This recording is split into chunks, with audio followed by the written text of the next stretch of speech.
안녕하세요. 개 아토피 클리닉 TV 박종무 수의사입니다.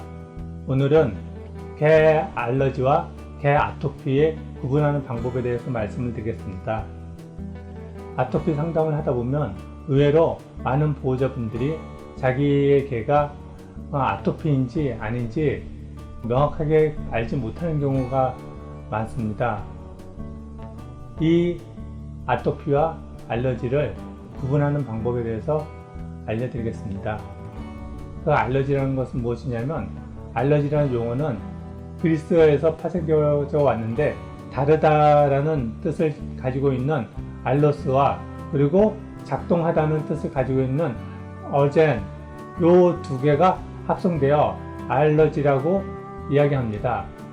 근데 이 알러지는 누구나 자기가 아니면 주변 사람들이 알러지가 있다고 그것을 알고 있습니다. 그것은 왜 그러냐면 제 딸 같은 경우만 해도 낙지나 아니면 조개류 그런 것을 먹으면 가려워합니다. 그것이 한두 번 반복하다 보면 자기가 무엇을 먹었을 때 알러지 반응이 있는지 가려운지 알게 됩니다. 그리고 그것을 안 먹었을 때 가려움증 증상은 가라앉습니다. 이와 같이 알러지는 원인이 대부분 명확하고 또 시간이 지나면서 가려움증이 가라앉습니다. 심한 경우 항히스타민제나 그런 약물을 처방하게 되면 금방 회복됩니다. 근데 증상은 비슷하게 가렵고, 그런데 알러지와 같이 원인이 명확한 것도 아니고 또 그게 잠깐 가렵고 마른 것도 아니고 계속 가려움증이 유발되는 그런 증상들이 언젠가부터 증가하기 시작했습니다. 그래서 1923년 미국의 로버트 쿠크와 아더 코크와 이 두 사람이 이런 증상들, 알러지와는 좀 약간 다른 그것을 아토피라고 명명을 합니다. 알러지 같은 경우는 정확하게 어떤 원인이냐 그런 게 명확한데, 아토피는 그 원인을 잘 알 수 없는, 그래서 아토피라는 용어 자체가 알 수 없다라는 그런 용어에서 파생되어지거든요. 그래서 그런 증상을 아토피라고 구분합니다. 1980년에 하니핀과 라카가 주증상 4가지 그리고 부증상 23가지를 정한 다음에 그 중에서 주증상 중에서 3개, 지금 여기 보이는 이 주증상들 여기서 3가지 그리고 또 부증상 23가지 중에서 그 중에서 또 3가지 그에 속하면 아토피라고 정합니다.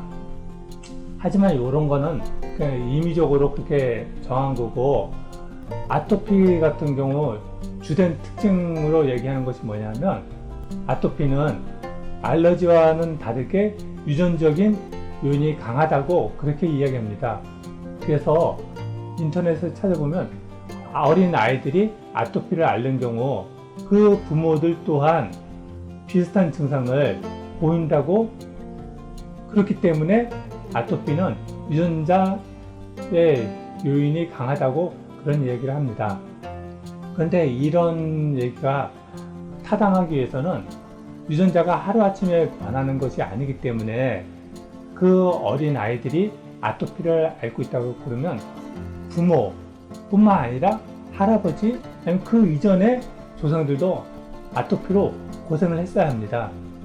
하지만 이 국가별 아토피 발생 시기에서 보는 것처럼 각 나라가 어느 시점부터, 미국의 1960년대 그리고 우리나라는 1980년대부터 아토피 환자가 급증하게 됩니다.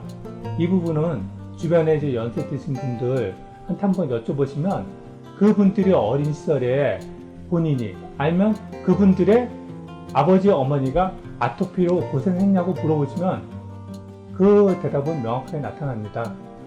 그분들이 어렸을 때 아토피를 경험한 분들도 없고 또 그분들의 아버님 아니면 그 할아버지가 아토피로 고생한 사람이 없습니다. 이와 같이 아토피는 유전자와 관련된 부분이 아닙니다.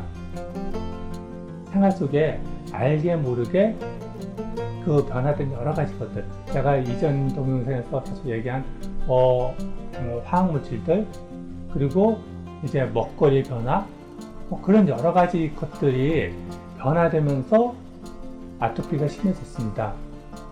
어린아이가 아토피가 심한 경우 그 부모들 또한 비슷한 증상을 보이는 것은 어린아이나 부모나 같은 공간에 살고 또 같은 먹거리를 먹기 때문에 안 좋은 걸 먹으면 똑같이 안 좋은 거 같이 먹고, 몸에 안 좋은 세습증후군의 요인인 휘발성 유기화합물 그에 노출되면 똑같이 어린아이나 부모나 노출되기 때문에 아토피 증상을 똑같이 보이는 것입니다. 이거는 유전자의 문제가 아니라 먹거리 환경, 주거 환경, 그리고 미세먼지, 똑같이 숨을 쉬기 때문에 똑같은 증상을 보이는 것이 그게 유전자 때문은 아닙니다. 그래서 좀 전에 아토피를 확진하기 위해서 주증상, 부증상 그 여러 가지 목록 중에서 3개 그렇게 딱 선택되어지면 아토피라고 결정하는 그런 방식은 그 임의적인 방식이고, 강아지들이 약간씩 가려운 증상을 보인다 그러면 그것은 아토피라 생각하시면 됩니다. 그리고 알러지에 대해서는 특히 단백질 알러지에 대해서 많이 고민하는데, 단백질 알러지는 그렇게 많지 않습니다. 이 부분에 대해서는 다음번에 안내해 드리겠습니다. 그리고 개 아토피의 전체적인 이해를 하는 데 있어서 저희 책 개 아토피 자연치유로 낫는다, 이걸 보시면 좀 더 총체적으로 이해하는데 많은 도움이 되실 것입니다. 오늘은 개 아토피와 개 알레르기의 구분에 대해서 말씀을 드렸습니다. 저희 개 아토피 TV는 개 아토피로 고생하고 있는 반려견들과 보호자분들에게 도움이 될 정보를 지속적으로 안내해 드리려고 하고 있습니다. 도움이 되셨다면 구독과 추천 부탁드립니다. 감사합니다.